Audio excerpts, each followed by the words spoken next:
আপনাদের সাথে শেয়ার করি আমাদের গাছের ফলগুলো কেমন হয়েছে। তো শুরু থেকে দেখাচ্ছি। এই হচ্ছে মাশাল্লাহ মাশাল্লাহ খুবই কাঁঠাল আসছে। তো এক সাইডে সব এক জায়গায় ধরছে এই যে কাঁঠালগুলো। তো আল্লাহর কি নিয়ামত, আল্লাহ পাক কিন্তু সব কিছুই পারে। এই হচ্ছে কাঁঠালগুলো, চতুর্পাশে ঘিরে রাখছে গাছটাকে কাঁঠাল দিয়ে। এই হচ্ছে কাঁঠাল, আর এই হচ্ছে ডালিম গাছ। তো এক এক করে ডালিমগুলো বড় হচ্ছে। মাশাআল্লাহ প্রচুর ডালিম আসছে।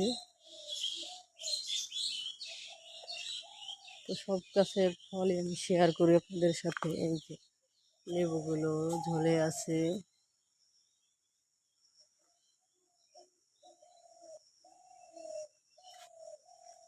অনেক লেবু আসছে। তো এত লেবু তো খেয়ে শেষ করা যায় না।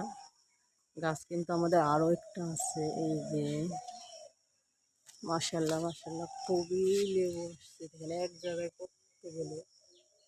তো আরও আছে কাঁঠাল গাছ, আপনাদের সাথে শেয়ার করি। এই হচ্ছে কাঁঠাল গাছ, আরও একটা, তিনটা কাঁঠাল গাছ আমাদের শুরু থেকেই মাটিতে ধরে আছে। এই হচ্ছে এই গাছটায় না হলেও 70 থেকে 80টা কাঁঠাল আছে।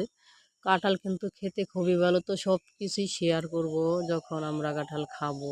এই হচ্ছে আরও একটা গাছ।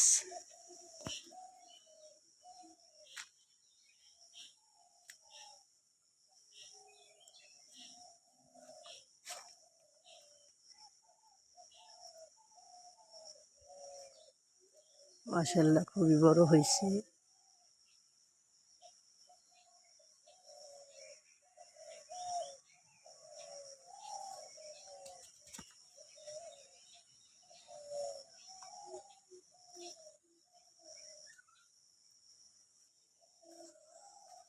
তো আর একটা লেবু গাছ আছে, তাও আপনাদের সাথে শেয়ার করি। এই হচ্ছে আমার হাতের লাগানো ধুন্দুল গাছ, খুব সুন্দর হয়েছে। তো এখানে আরো একটা লেবু গাছ আছে। তো এই লেবুটা ওইটা থেকে এটা খেতে আরো বেশি ভালো। এটা হলো এলাচ লেবু। তো এই লেবুর ছিলকাটা হলো মিষ্টি হয়। এই যে মাশাআল্লাহ খুব ভালো একটা লেবুর ফলন আসছে। মূলত এত লেবু কিন্তু খাওয়া যায় না, তো কিছু করার নেই, বাট আমাদের বাসায় কোনো বেচার লোক